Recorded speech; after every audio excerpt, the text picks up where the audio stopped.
Once the temperatures got down below 10 degrees, they lost their ability to nitrify.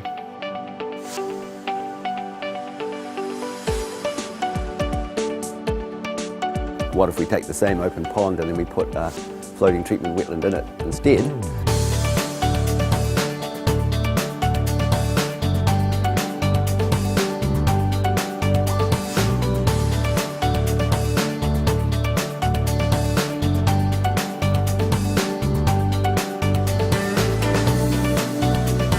So this system here was a small system. They had the Aquamat system in here, which has got the fine bubble aeration plus some biobaffles that sort of hang into the wastewater, into the pond.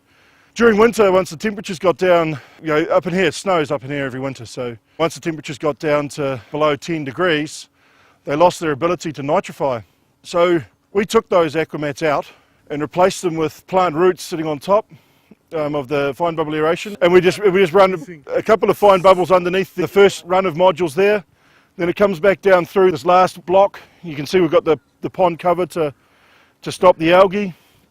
Where we were getting sort of ammonia between 14 and 20 in our effluent, we're now achieving 0.5 to 0.7.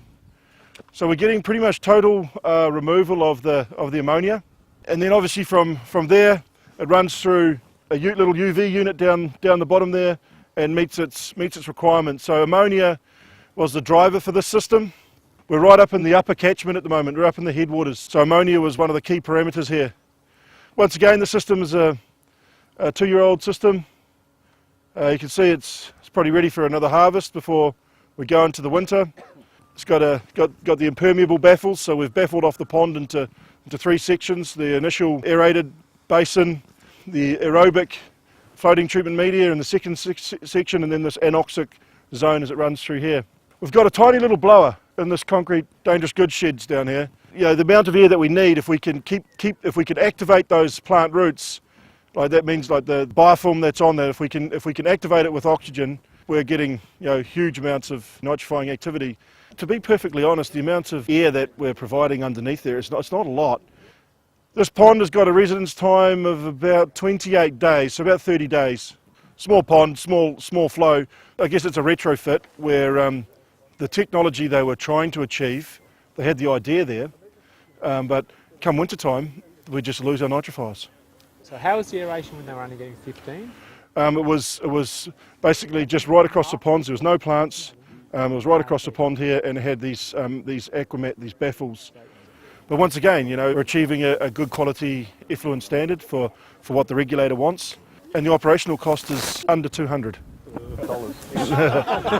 So is this sort of installation, Terry, something that's easily scalable? Oh, very much so. Scalable results? Well, we've scaled this up from Chris Tanner's Puketi results. Although we put a buffer in there, we still didn't think that we would achieve what he was achieving. It was 6 times more than we'd been used to. Once we concentrated that the fine bubble aeration. Fine bubble aeration beneath the root system, coming up in contact, you're mixing the water. Your oxygen transfer is so much better than a cage aerator or something like that, which really probably just put a bit of oxygen into the surface and provide circulation. But we're getting good circulation underneath these systems, and with the water turning, you can see it coming up and then running across the top.